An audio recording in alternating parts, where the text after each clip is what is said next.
Hey guys, it's me, Jack, and I'm back with another review. I was hoping to get all of my Spider-Man reviews out before Spider-Man Far From Home came out, but several things got in the way, and well, here we are. I figured I should review the film now, right after it's come out, and I will get back to my Spider-Man reviews after, starting with my review of The Amazing Spider-Man.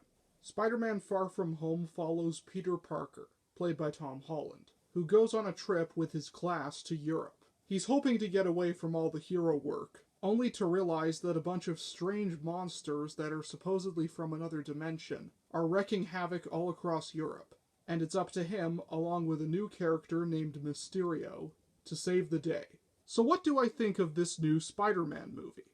Well, in short, I really liked it. I can honestly say that this is one of the better Spider-Man movies. I'll probably have to see it again and think about it a little bit more before I rank it among the other movies, but it's safe to say that it's in good company. All the things that worked in Spider-Man Homecoming work in this film as well. Tom Holland continues to be a great Spider-Man and Peter Parker.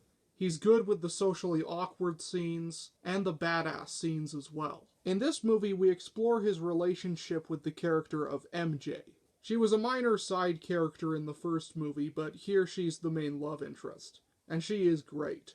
I love her sarcastic, moody personality, and the chemistry between her and Peter is excellent. The character of Ned returns from the first movie, and he's still funny as ever. He and this other girl have their own little relationship, and it's adorable. Like the last movie, the film is very funny, and really feels like a high school movie that just so happens to have Spider-Man in it. Some people might see this as a negative, but I personally loved it. The action scenes are a huge improvement on the first movie, as are the special effects, and overall, it's a great time. Now I'm about to get into spoilers, so if you haven't seen this movie, skip to this number in the video.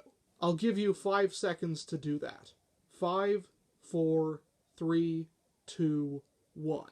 Alright, let's talk spoilers. Another character that we must talk about is the character of Mysterio, played by Jake Gyllenhaal. He is a very solid villain. Jake Gyllenhaal kills it in this role. And his whole plan about creating an illusion and making it look like he's a hero was really quite interesting. It reminded me a lot of Syndrome from The Incredibles. And I do like that he is still a human being. When he finds out that Peter's onto him, he feels bad because he doesn't want to kill him. But he doesn't want to be arrested either. That being said, I must talk about some of my problems. My biggest one is that they try to make it a twist that he's the villain. In the first half of the movie, they try to make you think that he's a good guy, and it just doesn't work. Anyone who's ever read a comic book ever will know that Mysterio is a villain. I wouldn't mind so much if it weren't for the fact that they play it up like you're supposed to be surprised when he does reveal his true colors. Like, maybe they could have had a moment near the beginning after he first meets Peter, where he smirks to himself and sinister music plays over it, showing that this guy does have sinister intentions. I also feel like his backstory is too similar to the Vulture's. He was a guy that used to work for Tony Stark, but then Tony Stark fired him, and that made him bitter and angry. And yeah, between the two villains, there's no contest. Vulture is still way better. That being said, the way that they tied him into Captain America Civil War was very, very clever. By explaining that he was the one who created the hologram invention that we see Tony using at the beginning of Captain America Civil War. He was eventually fired by Tony. Now that's really clever, and it makes you think that they had this all planned out from the start. We also get a returning character in the form of that one scientist from the first Iron Man, the guy that Obadiah Stane yells at. This I find especially interesting because he's played by the kid from A Christmas Story. It was a nice little cameo.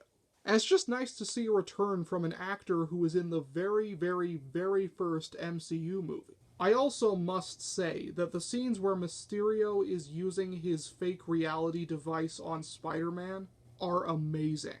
They really get creative with this, and it makes these scenes very unpredictable. There are some great oh shit moments when you realize what's really going on, particularly at the end, when you think that Spider-Man has defeated Mysterio and he's surrendering, only to realize that the real Mysterio is right next to him and nearly shoots him, but Spider-Man manages to defeat him. And then we come to the mid-credits scene. Holy shit. In the mid-credits scene, Mysterio releases a video saying that it was Spider-Man who was responsible for the attacks. We got to see J.K. Simmons reprise his role as Jameson, which was just a treat. And then Mysterio tells the whole world that Peter Parker is Spider-Man. This left me very excited for the next movie. Not only does the whole world know who Spider-Man is, but they think that he's a terrorist. So overall, I had a blast with this movie. I think it's one of the best Spider-Man movies to date, and I'm gonna give Spider-Man Far From Home an 8.5 out of 10. Thanks for watching, and look forward to my review of the first Amazing Spider-Man coming soon.